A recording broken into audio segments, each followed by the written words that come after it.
Grâce aux outils proposés par Nikki Case sur son site, dont je vous avais déjà parlé dans une autre vidéo, j'ai développé en fait un système qui modélise la réussite scolaire ou l'échec en fonction d'un certain nombre de critères. Et en fait, j'ai retenu 4 critères pour modéliser le succès ou l'échec scolaire, qui sont le niveau d'exigence, la peur de l'échec, le travail et la confiance. Donc, je vais vous montrer un petit peu comment tout ça fonctionne.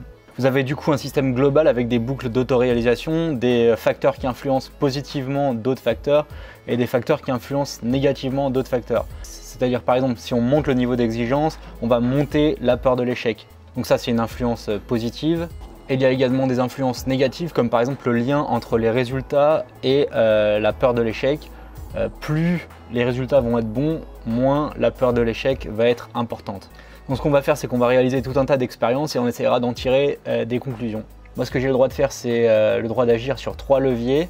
Le soutien mental pour augmenter la confiance, le niveau d'exigence et le soutien en termes de travail.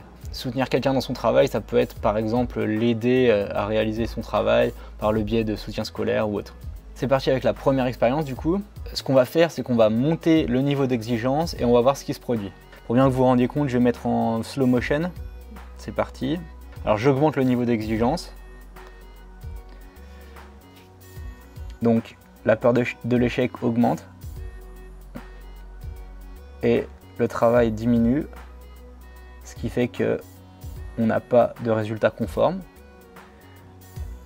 Et la confiance est le plus bas possible et la peur de l'échec, quant à elle, grossit. Donc on voit que là on est dans une boucle, une spirale assez négative dans laquelle on ne travaille pas, on n'a pas de résultat, du coup on n'a pas de confiance et on augmente notre peur de l'échec. Voyons maintenant ce qui se passe si on reprend exactement la même expérience, mais au lieu de monter le niveau d'exigence, on va le diminuer. Donc on diminue le niveau d'exigence. On diminue le niveau d'exigence, la peur de l'échec diminue, on commence à travailler. Donc si on travaille, on a des résultats qui commencent à arriver. Les résultats, ça vient booster la confiance. Et la confiance, ça fait qu'on travaille. Et le fait qu'on ait des résultats, ça diminue notre peur de l'échec. Donc on se retrouve dans un système dans lequel on travaille beaucoup, on a des résultats conformes à nos attentes, on a notre confiance boostée au max et on n'a pas du tout peur de l'échec. Mais dans ce cas-là, on a un niveau d'exigence qui est à son minimum.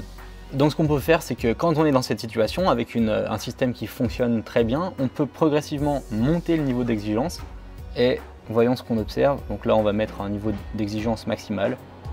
Et voyons ce qu'on observe. On observe que même avec un niveau d'exigence maximal, quand on a enclenché le système et qu'on travaille et qu'on a des résultats, eh ben, on peut continuer à obtenir des résultats même en ayant un niveau d'exigence maximal. La troisième expérience qu'on va essayer de faire, c'est de rompre la spirale de l'échec. Donc on va partir dans un système dans lequel on ne travaille pas, on a une grosse peur de l'échec et on va essayer de casser ça. C'est parti, donc on augmente le niveau d'exigence, vous avez vu comment on faisait tout à l'heure, je vais accélérer ça vite fait. Voilà, donc là on est dans une situation dans laquelle on ne travaille pas, on n'a pas de résultat qui convient. Alors là, on va essayer 2 possibilités, soit un soutien mental, soit un soutien au niveau du travail. Donc là on se rend compte qu'on est dans une situation dans laquelle ça ne fonctionne pas. Ce qu'on va faire, c'est qu'on va soutenir au niveau du travail, donc je soutiens un max. Le but, c'est qu'on arrive à un moment où on commence à travailler en fait, et on se rend compte qu'au bout d'un moment, le travail paye. C'est-à-dire que quand on travaille, les résultats arrivent, la confiance vient et vous voyez, la peur de l'échec commence à diminuer. Et donc là, on est arrivé à rompre la spirale de l'échec de cette façon-là.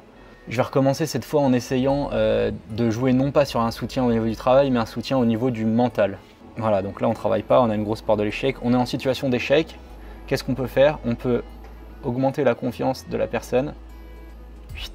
On augmente sa confiance au max. Et le but d'augmenter la confiance, c'est vraiment d'agir sur sa capacité de travail. Donc là, j'agis sur le soutien mental. Je fais en sorte que la confiance reparte au max pour pouvoir travailler. Et là, vous vous rendez compte qu'une fois que le travail est en route, les résultats commencent à arriver et la peur de l'échec diminue.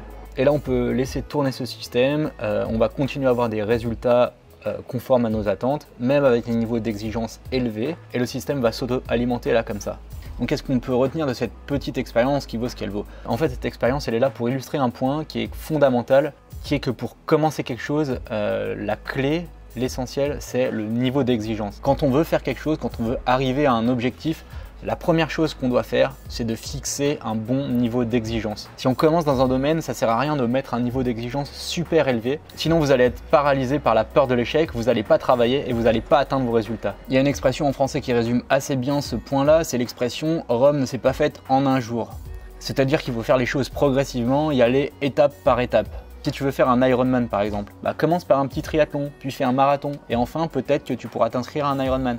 Si tu veux faire une chaîne YouTube, commence par faire une petite vidéo, quitte à ce que tu aies l'air un petit peu coincé et que ton générique ne soit même pas fait. De la même façon, si ton objectif c'est d'aller dans l'espace, commence peut-être par apprendre à naviguer un voilier. La semaine prochaine, je reprendrai ce système-là et je rajouterai une dimension qui est celle de l'ennui. Si tu veux pas louper cette vidéo, abonne-toi à la chaîne, mais d'ici là, n'oublie pas, on n'est pas des bêtes.